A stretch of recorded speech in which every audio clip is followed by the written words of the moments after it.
하나님 말씀 신명기 20장 10절에서 20절입니다. 오늘은 5월 17일 금요일 아침입니다. 5월 17일자 본문 신명기 20장 10절에서 20절까지 교도하도록 하겠습니다.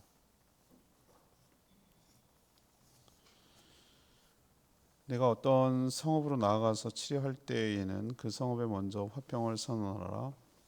그 성읍이 만일 화평하기로 화답하고 너를 향하여 성문을 열거든 그 모든 주민들에게 내게 조공을 바치고 너를 섬기게 할 것이요 만일 화평하기를 거부하고 너를 대적하여 싸우려 하거든 너는 그 성읍을 애워쌀 것이며 내 하나님 여호와께서 그 성읍을 내 손에 넘기시거든 너는 칼날로 그 안에 남자를 다 죽이고 너는 오직 여자들과 유아들과 가축들과 성읍 가운데 있는 모든 것을 너를 위하여 탈취물로 삼을 것이며 너는 내 하나님 여호와께서 내게 주신 적군에게서 빼앗은 것을 먹을지니라. 내가 내게서 멀리 떠난 성읍들 곧 이 민족들에게 속하지 아니한 성읍들에게는 이같이 행하려니와 오직 내 하나님 여호와께서 내게 기업으로 주시는 이 민족들의 성읍에서는 호흡 있는 자를 하나도 살리지 말지니 곧 헷 족속과 아모리 족속과 가나안 족속과 브리스 족속과 히위 족속과 여부 족속을 내가 진멸하되 내 하나님 여호와께서 내게 명령하신 대로 하라. 이는 그들이 그 신들에게 행하는 모든 가증한 일을 너희에게 가르쳐 본받게 하여 너희가 너희 하나님 여호와께 범죄할까 함이니라. 너희가 어떤 성읍을 오랫동안 애워싸고 그 성읍을 쳐서 점령하려 할 때에도 도끼를 눌러 그곳의 나무를 찍어내지 말라. 이는 너희가 먹을 것이 될 것임이니 찍지 말라. 들의 수목이 사람이냐 너희가 어찌 그것을 애워싸겠느냐. 다만 감옥이 아닌 수목은 찍어내어 너희와 싸우는 그 성읍들을 치는 기구를 만들어 그 성읍을 함락시킬 때까지 쓸지니라.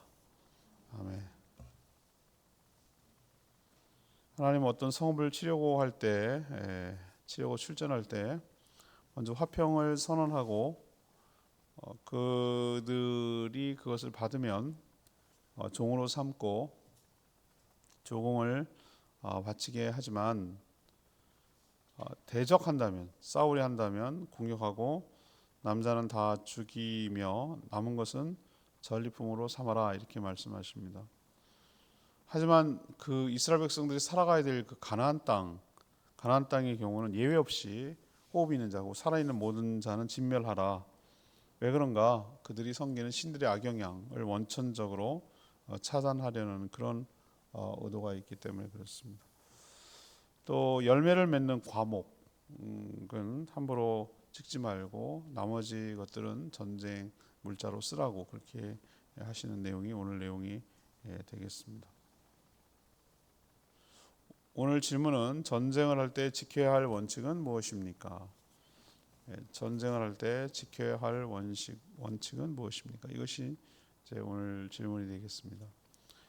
먼저 10절에서 15절까지 말씀입니다. 화평부터 제한해야 합니다. 화평부터 제한해야 합니다. 하나님께서 다루시는 주제와 내용을 보면은 얼마나 광범위하고 실제적이고 우리의 모든 생활 전반에 걸쳐서 뭐 이런 얘기까지 하시나라고 싶을 정도로 아주 구체적인 지침을 주고 있어요. 우리가 어떻게 살아가야 되는지 모른다 이런 말을 할 수가 없는 게 그 원리를 잘 알면 여기서 나오는 것을 그대로 대입할 수는 없죠. 우리가 무슨 고대처럼 전쟁을 하는 건 아니지만 이 여기서 나오는 하나님의 의중과 뜻을 알면 우리가 일상에서 살아가는데 몰라서 못했어요 라는 소리를 못한다고. 다 우리가 살아가는데 필요한 여러 가지 하나님의 뜻과 메시지와 그 의도를 알 수가 있어요. 그래서 우리가 늘 말씀을 읽고 듣고 묵상하고 가까이 해야 될 이유가 여기에 있는 줄로 압니다. 다른 사람과의 관계를 어떻게 맺어야 되는가 이걸 오늘 접근하고 또 얻을 수 있잖아요. 오늘은 이게 전쟁에 관한 이야기인데요. 원거리 전쟁, 그러니까 멀리 떨어진 이스라엘 백성들이 멀리까지 나간 게 지금으로 좀 시리아, 뭐 요르단, 뭐 여러 가지 주변 나라까지 지금 접경하고 있는데 옛날에는 암몬, 모압, 뭐 에돔, 뭐 이런 나라들을 이제 멀리라고 생각을 하는 거겠죠. 먼저 원거리 정복 전쟁을 수행할 때 지침을 주셨는데 어떤 나라의 적의 성읍을 치려고 할 때 곧장 공격부터 하지 말라고 그렇게 했어요. 먼저 뭐하라? 상대방에게 화평을 선언하라라고 그렇게 명령해서 화평을 선언한다는 게 뭐죠?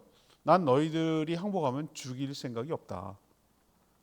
그냥 너희들 진멸할 생각이 없고 그냥 잘 지내기를 원한다라고 제안을 먼저 하라는 거예요. 선제적으로 공격하지 말고. 아무리 현대에서도 우리 나라와 나라끼리 싸울 때 어떻게 됩니까? 명분이 있어요. 명분. 그리고 선전포고를 합니다. 근데 일본이 그렇게 하지 않고 어떻게 했어요? 미국의 진주만 하와이를 기습 공격을 해가지고 그거는 이제 명분도 이유도 없는 것이죠. 그 말도 안 되는 논리를 러시아가 우크라이나 침략할 때 했어요. 뭐 그 나치 우크라이나가 뭐 나치의 영향을 받아가지고 그로부터 해방을 시켜야 된다는 말도 안 되는 논리지만 난 이제 전쟁을 하겠다. 뭐 그들을 해방시키기 위해서 북한도 남한 6.25 때 뭐라고 그랬어요? 인민을 해방시키기 위해서 그러는 것이다. 이런 논리를 폈거든요.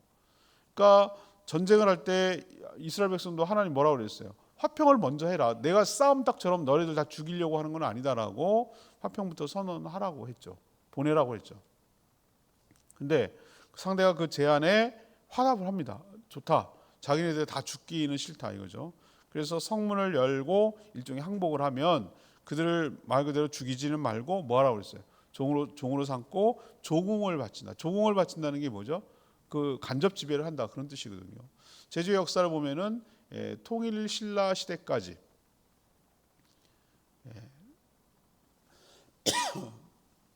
고려 일부까지 여기가 자치적인 그 독립국으로 탐나국으로 존재했어요. 서귀포 가면은 탐나국 왕자 묘도 있는데 존재했어요. 그때까지만 해도 간접 지배였어요. 간접 지배가 뭐냐? 그냥 조공 여기서 특산물 예를 들면 여기서 잘 많이 나는 게 전복도 있었고요. 그다음에 여기 이상하게 노루고기 뭐 이런 것도 있었다고 그래요. 소라, 전복 한 말린 거, 감귤 뭐 이런 것들이 진상품이어서 그런 것들을 주면 이제 그냥 느슨하게 뭐라고 침략이나 이런 걸 하지 않고 뭐 보호해주고 뭐 이 정도 거리가 있는 거죠. 고려 때 넘어오면서부터 직접 지배로 바뀝니다. 직접 지배라는 것은 관리가 파견되는 거예요. 군대가 파견되고 세금과 부역을 와가지고 시키는 거죠. 물론 부리는 거죠. 그게 이제 직접 지배인데 고려 시대 때 제주라는 말이 생겨나고 직접 지배에 들어갔어요. 지금 이 성경에서 나오는 것은 일종의 간접 지배예요. 조공을 바치면 사람을 다 죽이지 않고 그 형태와 나라는 유지하도록 만드는 것 이것을 먼저 하라고 그랬어요. 근데 화평을 원하지 않을 수 있잖아요. 죽들여 싸우겠다 뭐 이런 식으로 넘어가면 어떻게 하라고 그랬어요. 그 성읍을 에워싸고 공격하고 함락한 후에 성 안에 있는 남자들은 어떻게 하라고 그랬습니까? 다 죽이라고 그랬어요. 그렇지만 살려둘 때는 누구죠? 여자들하고 유아들, 가축들 그들이 사용하던 여러 가지 금은보화, 전리품, 남은 것들은 전리품으로 사용해라. 그 나머지 아이들은 뭐 여자들 어떻게 되겠습니까? 종으로 부리는 것이죠. 왜 먼저 화평을부터 선언하라고 했죠? 이스라엘 백성들이 전리품에 눈이 멀어서 잔혹하고 폭력적인 그런 집단이 되길 바라지 않으셨어요.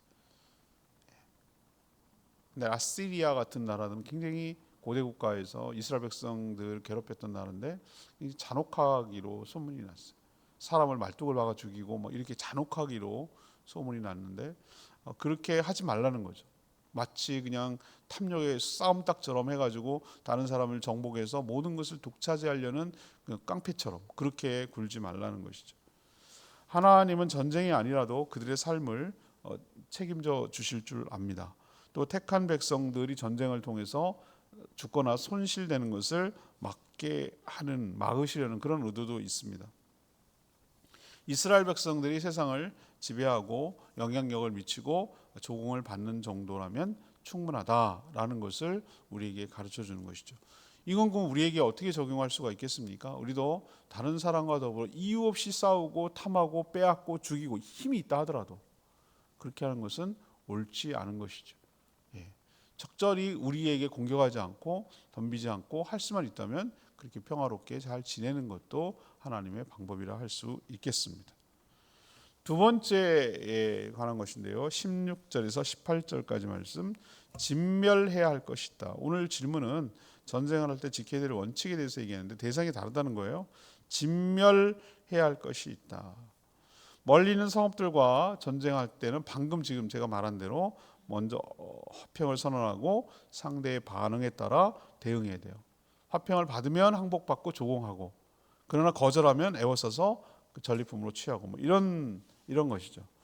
하지만 그 원거리가 아니고 먼 나라가 아니고 가나안 땅으로 국한시키면, 가나안 땅, 하나님께서 주시겠다고 하는 약속의 땅, 가나안 땅으로 국한시킨다면 이거는 화평을 선언할 필요가 없어요. 애초부터 이들은 화평의 대상이 아니라 무엇의 대상? 진멸의 대상이었기 때문에 그랬어요. 하나님 이 점을 또 다시 한번 확인시켜요. 가나안 땅에 들어오기 전부터 하나님이 이 점을 분명하게 말씀하셨어요. 진멸을 명령하는 이유는 딱 두 가지예요. 이들의 죄악이 너무나 차고 넘쳐서 이스라엘을 도구로 내리신 하나님의 심판의 성격이 있기 때문에 진멸, 싹쓸이하라는 것이고요.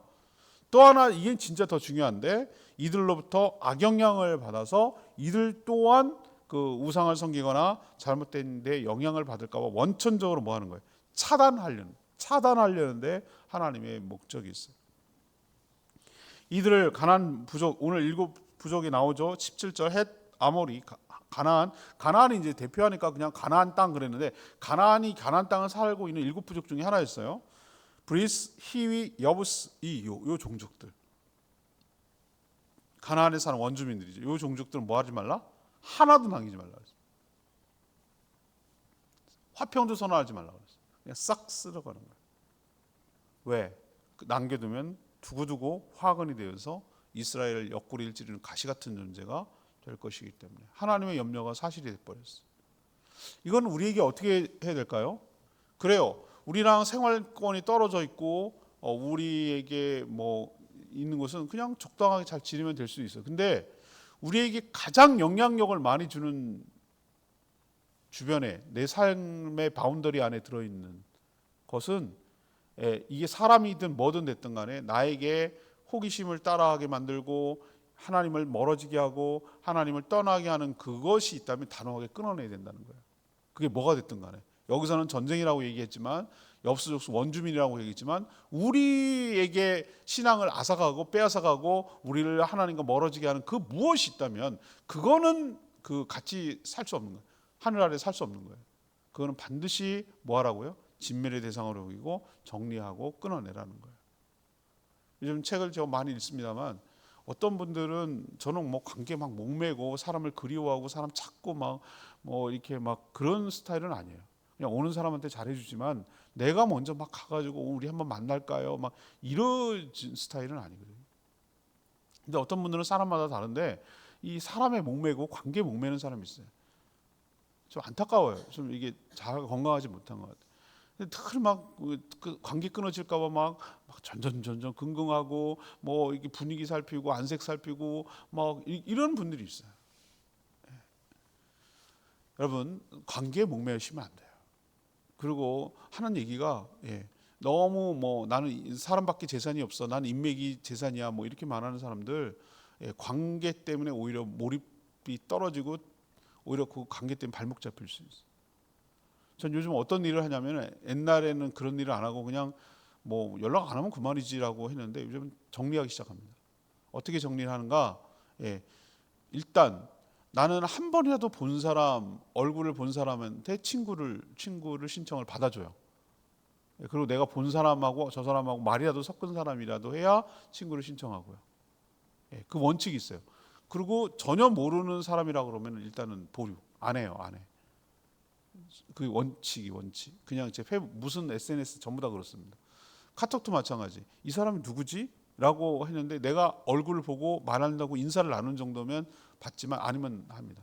그리고 이미 카톡에 들어있는 사람이라고 할지라도 옛날에 스쳐 지나갔던 사람들, 그냥 한 번 봤던 사람들, 무슨 모임 때문에 묶여가지고 연락된 사람 이제 차단하기 시작했어요. 차단하고 정리하기 시작하는 거예요. 다시 안 볼 사람들, 뭐 볼지 안 볼지 장담 못하는 사람들, 그냥 뭐 내가 관련이 없다. 왜 그러냐면 관계의 피곤함, 관계에 매이는 것이 나의 삶에 영향을 주면 안 되기 때문에. 특히 나에 대해서 부정적으로 얘기하고 나에 대해서 공격하고 나에 대해서 뭐 함부로 얘기하고 무례하고 이런 사람들은 뭐 그걸 왜 내 옆에 두는 건데. 예. 여러분도 그 하나님이 주시는 것으로 충만하고 만족하시기를 바랍니다. 성령으로 내적으로 충만하게 되기를 원합니다. 사람에게 무언가를 얻으려고 하지 않으셨으면 좋겠어요. 그리고 나를 해롭게 하는 사람들 왜 가까이 두시면 안 돼요. 그 가까이 둘 이유가 없는 거예요. 나를 부정적으로 얘기하고 나를 기운 빼게 하고 나를 힘들게 하고 나를 어렵게 하고 나한테 좋은 소리 안 하고 만나기만 하면 기분이 찜찜하고 그런 사람들 가까이 있을 이유가 없는 거예요. 특히 신앙에 대해서 잘못 건드리고 자꾸 만나기만 하면은 기운 빠지게 만들고 의심하게 만들고 흔들게 만들고 이런 사람들은 정리하셔야 돼요. 그게 누구든 간에 가까이 할 필요가 없는 것이죠. 여러분 중거 집단 잘 생각하셔야 됩니다. 내가 어디에 내 삶의 그 기준으로 삼고 있는 집단이 누군가. 여러분 신앙 공동체가 여러분의 삶의 중거 집단이 되기를 원합니다. 제가 수없이 많이 목회를 하면서 수많은 많은 사람인데 중거 집단이 교회가 아닌 사람이 그런 사람이라면 이렇게 보니까 시간 문제지 떠나더라고요. 나는 등산 모임이 너무 좋아, 취미 모임이 너무 좋아, 무슨 뭐 친구 모임, 모험 모임 하는 거를 교회보다 더 좋아하는 사람이 SNS에 보고 그런 사람 푸사에 보고 이렇게 보면은 시간 문제더라고요. 반드시 떠나더라고요. 제가 그걸 유심히 봤어요. 왜 그런가? 거기에 영향을 받거든요. 내가 누구를 만나느냐, 누구와 시간을 보내느냐, 누구와 함께 얘기를 하느냐, 누구와 함께 어느 때에 있느냐, 이게 내 삶에 영향을 주는 거예요. 그렇다면 그런 면으로 이것을 적용하자면 나는 정리할 건 정리하고 막아야 될 건 막고 불필요한 거는 정리하고 과감하게 딱 끊고 이런 맺고 끊고가 분명해야 내 삶이 뭐가 됩니까? 신앙에서 유지되고 이탈하지 않고 악영향을 받지 않는다라는 것으로 오늘 말씀을 적용하시기를 바랍니다. 세 번째는 이 19절에서 20절 말씀, 멀리 내다보고 싸워야 된다. 멀리 내다보고. 아까 서두에 제가 말씀드렸죠. 하나님은 이런 얘기까지 하신다고? 뭐 이런 생각이 들 때가 있죠. 근데 이 대목이 그래요. 하나님은 전쟁을 수행할 때 공격을 위해서 성읍 주변에 있는 수목도 나무들이죠. 나무들을 함부로 찍어 쓰지 마라. 미련하게 오늘밖에 안 사는 사람들처럼 그렇게 하지 마라. 특별히 과실을 맺는 과실수 대표적인 뭐죠? 포도나무, 무화과나무, 감나무, 올리브나무 뭐 이런 거죠. 근데 전쟁에 딱 돌입하면 여러분 이기려면 뭔 방법 못 써요. 살고 죽고 하는데 사람 배는 게 없거든. 내일은 안 생각. 내가 죽으면 끝이니까 내일 안 생각하거든요. 그래서 전투에 막 물자를 대느라고 어차피 현대전은 점점 갈수록 그 보급을 얼마나 잘하느냐가 전쟁의 승패를 결정하거든요. 근데 막 그 주변에 또 침략에 들어갔으니까 여긴 내 땅도 아니고 일단은 그러니까 막 있는 거 다 쓸어 쓴다고요. 아깝다고 전쟁에 써야 된다고 도끼로 모든 걸 다 찍어서 전쟁에 사용하지 말으라고 얘기했어요. 하나님 좀 이런 것까지 얘기하시는 거 좀 놀랍지 않으세요? 열매를 맺지 않은 수목의 경우만 찍어서 전쟁 물자로 사용하라고 하셨어요. 왜 이렇게 말씀하실까? 일단 전쟁은 거기 있는 나무와 싸우는 것 아니다. 그걸 찍어서 없애버릴 이유는 없다. 그리고 또 하나 적들의 성읍을 함락시켜서 승리하면 거기 있는 모든 나무들은 누구 것이 되는 거죠? 이스라엘 백성 것이 되는 거잖아요. 근데 왜 자기가 자기 거 될 건데 왜 찍냐 이거죠. 과실수는 또 금방 잘하잖아요. 시간이 걸리죠. 당장의 이득을 위해서 멀리 보지 못하는 행동을 조심하라라는 것이에요. 하나님이 이처럼 자세하게 우리 삶에 관심이 많고 그 지침을 주고 계세요. 섬세하신 분이에요. 우리 역시 멀리 내다보지 못하고 깊게 생각하지 못해서 경솔히 당장 보이는 이득에만 눈이 멀어서 쉽게 너무 판단할 때가 있어요. 그렇지만 멀리 내다보고 물론 가까이도 봐야 됩니다. 이런 균형, 좌로나 우로나 치우치지 말라는 게 뭔지 아시겠어요? 사람이 너무 이상적이기만 하면 안 돼요. 너무 또 현실적이기만 해도 안 돼요.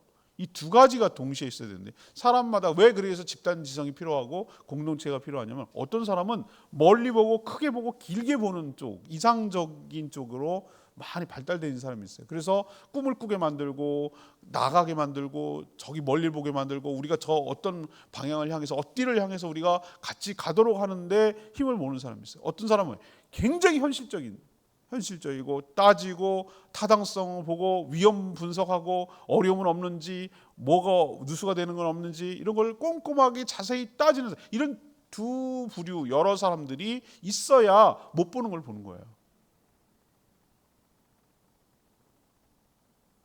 오늘 이 말씀도 저는 마찬가지라고 생각해요. 그래서 발은 땅에 이 땅을 디디고 있고 이 땅 현실에 붙어 있고 또 하나는 눈은 저 멀리 내다보고 저 이상을 내다보고 그렇게 걸어가는 것이 바람직한 것이죠. 오늘 말씀을 통해서도 맞습니다. 하나님 우리에게 주신 이 땅에 충실하되 지금 현재에 충실하되 그러나 우리가 가야 될 멀리 내다보고 그것도 대비하며 살아가는 저와 여러분 되기를 원합니다. 레마 말씀 12절 말씀. 만일 너와 화평을 거부하고 너를 대적하여 싸우려 하거든 너는 그 성읍을 에워쌀 것이요. 하나님에 대해서 제대로 알지 못하는 자들은 하나님을 향해서 잔혹한 전쟁의 신이라고 말합니다. 구약 성경을 자기들이 그냥 성경으로 읽지 않고 그냥 역사적으로 읽으면 여러분 그런 느낌, 그런 말을 하기도 해요. 하나님 맨날 전쟁에 광분한 신 같다고. 그렇지만 여러분 알잖아요. 하나님처럼 사랑과 자비가 많은 분이 어디 있어요? 하나님은 기본적으로 세상이 평화롭게 되기를 바라고 모든 사람들이 화평하기를 바라세요. 그러나 죄와 타협하고 물드는 것은 이 화평과는 전혀 상관없는 얘기예요. 죄와 악을 죽이지 않으면 죄악 때문에 내가 죽어요. 그래서 전쟁이라고 표현하는 거예요. 여러분 명심하십시오. 내가 죄악된 것을 끊어내지 않으면 그 죄악이 나를 삼킨다고요. 악습들, 계속 반복하는 죄악들, 버리지 못하는 습관들, 중독들 이런 것들이 끊어내지 않으면 그것이 나를 삼킨다고요. 그래서 하나님께서 이 부분에 관해서는 뭐하죠? 매우 단호하게 얘기하셔요. 죄악과는 타협의 여지가 없다 이거예요. 이거는 공존할 수 있는 것이 아니다라는 것을 분명하게 인식하고 끊어내라는 거예요. 머뭇머뭇하고 인정 때문에 머뭇머뭇하고 정리하지 못하고 이러지도 저러지도 못하고 엉거주춤해가지고 그냥 시간만 지나가면서 먹히지 말고 이건 아니다. 내 신앙에 방해가 된다. 이건 나를 하나님과의 관계를 틈을 벌리는 것이다 라고 판단되면 그게 뭐가 됐든 그게 습관이 됐든 사람이 됐든 뭐 취미가 됐든 뭐가 됐든 간에 그거야말로 단호하게 정리해야 될 것이라는 것을 우리에게 보여주는 측면으로 이걸 이해해야지 맨날 싸워가지고 이겨라. 모든 적들, 모든 원수들은 다 죽여라. 모든 게 다 적이다. 이런 식으로 이런 거 아니라는 거 오늘 보이시잖아요. 화평을 얘기하라고 하잖아요. 이 말씀 잘 생각하시고 같이 더불어 살아야 될 것인가, 내 악영향을 줄 것인가, 이 부분을 잘 분별하고 처신하는 저와 여러분 되기를 소망합니다. 오늘 말씀 붙들고 기도하기 전에 찬양집 692장 부르고 기도하겠습니다.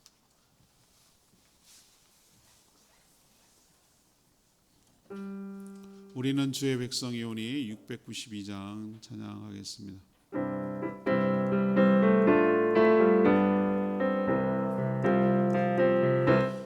우리는 주의 백성이오니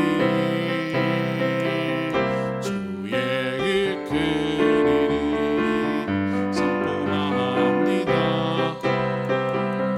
이웃 어두운 세상에 빛으로 부르셨네.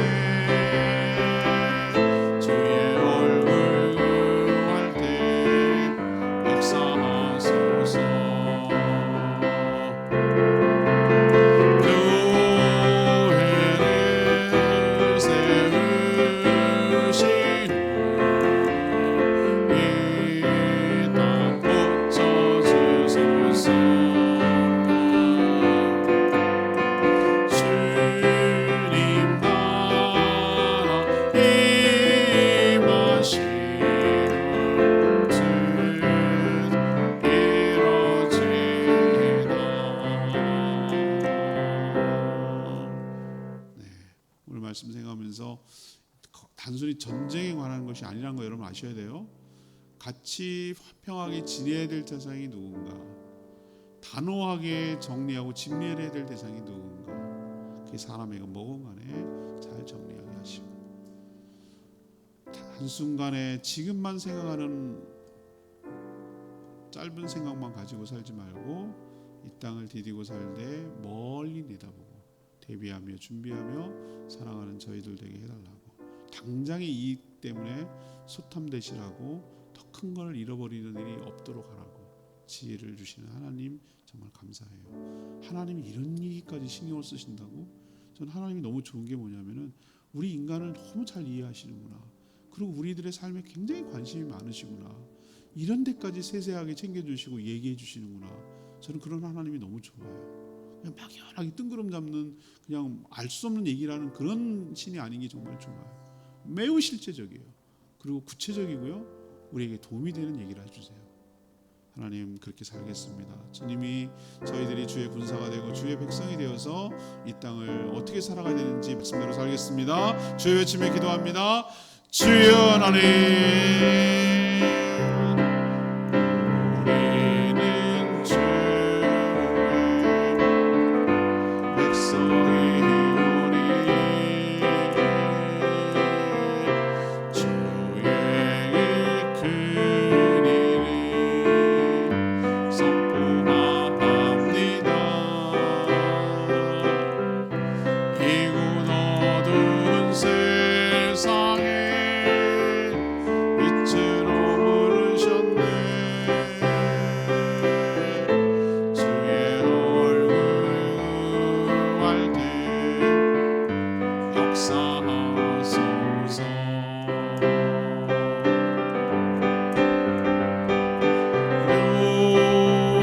묘회를 세우시고 이 땅 고쳐주소서.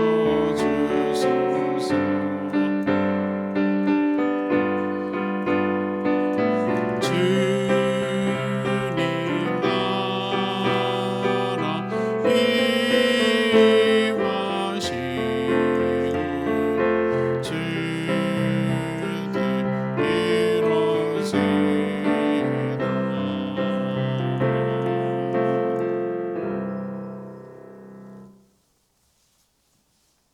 하나님, 저희도 상대를 죽여서 끝내려 하지 말고 처음에는 화평을 먼저 재현하고 상대의 반응을 보면서 대응하게 하여 주십시오. 상대가 화평을 받으면 그들을 종으로 삼고 지배하게 하시고, 하지만 거역하면 진멸하고 차지하게 하여 주시옵소서. 죄악에 관해서는 일절 타협하지 않게 하여 주시옵소서. 죄악을 죽이지 않으면 자신이 죄악 때문에 죽게 됨을 명심하게 하여 주시옵소서. 저희도 멀리 보고 깊게 생각하는 안목과 분별력이 우리 안에 있기를 원합니다. 당장의 유익을 위해 자원을 소진하지 않게 하시고 창조 세계를 아끼며 관리하게 하여 주시옵소서. 저희가 이 땅을 다스리며 관리하는 평화의 사도가 되도록 인도하여 주시옵소서. 오늘도 간구하는 기도 주님 들어주시고 모이는 목장들마다 복 내려주시고, 또한 어린이들 전도할 때 많은 어린이들이 와서 복음을 듣고 교회가 좋아지고 변화되는 역사가 일어나도록 축복하여 주시옵소서. 주님 손에 모든 것 맡기며 예수 그리스도의 이름으로 축복하며 기도합니다. 아멘. 오늘 하루도 주님의 은혜 가운데 살아가는 복된 하루 되기를 축복합니다.